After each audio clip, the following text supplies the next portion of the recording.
Hola chicos y chicas, en este video les voy a explicar en qué consiste la actividad número 13 de segundo año.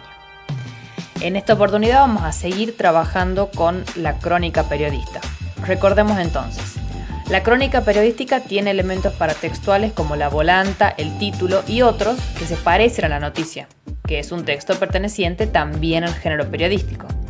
Lo importante es tener en cuenta que en una crónica se pone mucha atención a la cronología, o sea, a la manera, al orden en que se van relatando los hechos. En general, presentan la información en el orden en que se dieron con el propósito de dar la impresión de que se los reconstruye tal cual sucedieron. Sin embargo, a veces se pueden producir algunas alteraciones de ese orden, por ejemplo, poner en primer lugar algo que no ocurrió primero, pero generalmente se respeta el orden cronológico de cómo fueron sucediendo los hechos. A diferencia de la noticia, que intenta ser objetiva, que intenta no dar opiniones, la crónica sí lo hace. La crónica agrega opiniones y agrega además valoraciones del cronista, de aquel que escribe. Para dar mayor realismo a la crónica, recuerden que en la actividad anterior les había explicado que suelen incluirse testimonios de testigos, o sea que se incluye la voz de las personas que vivieron cerca del hecho narrado de algún modo. Para poder incluir esas voces se utilizan lo que se conoce como verbos del decir. ¿Cuáles son los verbos de decir? Declarar, decir, manifestar, afirmar, explicar, opinar, preguntar. Para poder incluir estas voces, además de utilizar los verbos de decir, se lo hace de la siguiente forma. Acá tenemos dos ejemplos. El primer ejemplo dice: un empleado del museo declaró: yo estoy muy sorprendido porque acá nunca había pasado algo así. Este es el discurso directo. Esa es la manera de incluirlo a través del discurso directo. Por otro lado tenemos el discurso indirecto.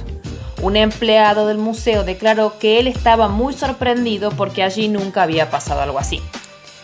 Acá tenemos la diferencia entre el discurso directo y el discurso indirecto. En el caso del discurso directo, fíjense que se utiliza el verbo de decir, se ponen dos puntos y se abre comillas y se cita exactamente lo que dijo la persona, ¿sí? Se saca la frase que dijo y se la pone exactamente como dijo. En el caso del discurso indirecto, no se pone ni dos puntos ni se abre comillas, sino que se introduce lo que dijo la persona con el verbo de decir, pero también utilizando la palabra que. En este caso dice: un empleado del museo declaró que él estaba muy sorprendido porque allí nunca había pasado algo así.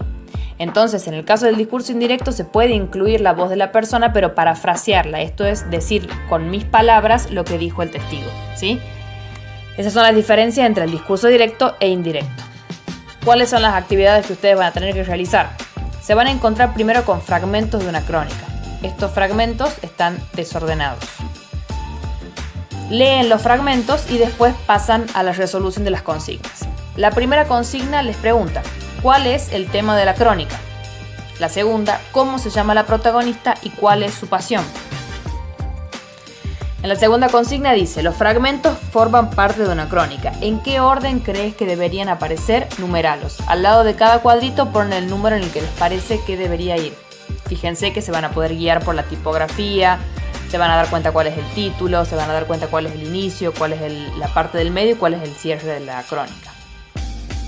La consigna 3 dice: inventa un paratexto que podría acompañarla. Pueden inventar una imagen, una foto, un epígrafe u otro. Pueden utilizar una imagen de internet, pueden ustedes hacer algún dibujo, lo que a ustedes se les ocurra.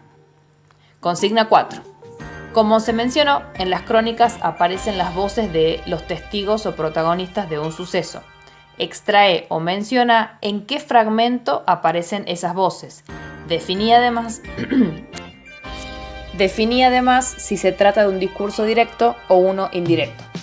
Entonces ustedes se fijan en estos fragmentos donde están incluidas las voces de los testigos y tienen que decir si es un discurso directo o indirecto. Fíjense, tratan de guiarse por el uso de comillas, por si aparece la palabra que, etc.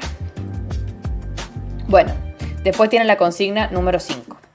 A partir de los temas propuestos, transforma los titulares de noticias en títulos de crónicas. Recuerda que la noticia pretende ser objetiva, no dar opiniones, mientras que la crónica agrega valoraciones. Una manera sencilla de agregar opiniones o valoraciones es agregando adjetivos o adverbios. Fíjense que ustedes se van a encontrar con un cuadro en el que aparece el título de la noticia, aparece en la primera columna cuál es el tema, en la columna siguiente el título de la noticia y en la columna de la derecha, la columna de la crónica, aparece el espacio para que ustedes creen los titulares de la crónica, pero en los primeros dos casos se les pone un ejemplo para que les sea más fácil. En el primer caso tenemos el tema es un choque.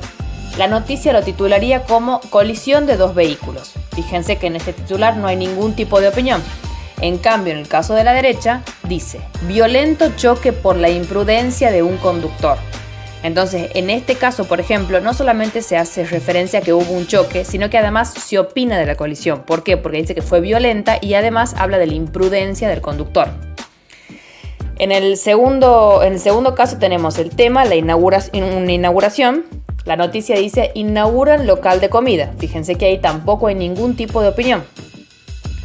El título de la crónica dice lo siguiente: un barrio contento por la esperada inauguración de un local de comida saludable. Fíjense ahí todos los adjetivos que se encuentran. Entonces, con los otros tres ejemplos que les quedan, empate entre River y Boca, Rigoberto Flores inaugura su muestra de esculturas y robo en local de ropa, que son esos tres titulares de noticias, ustedes tienen que hacer lo mismo, pero a modo de crónica. Entonces van a poder utilizar adjetivos y diferentes tipos de valoraciones. Y con eso terminaría la actividad número 13. Espero que estén muy bien. Abrazo virtual.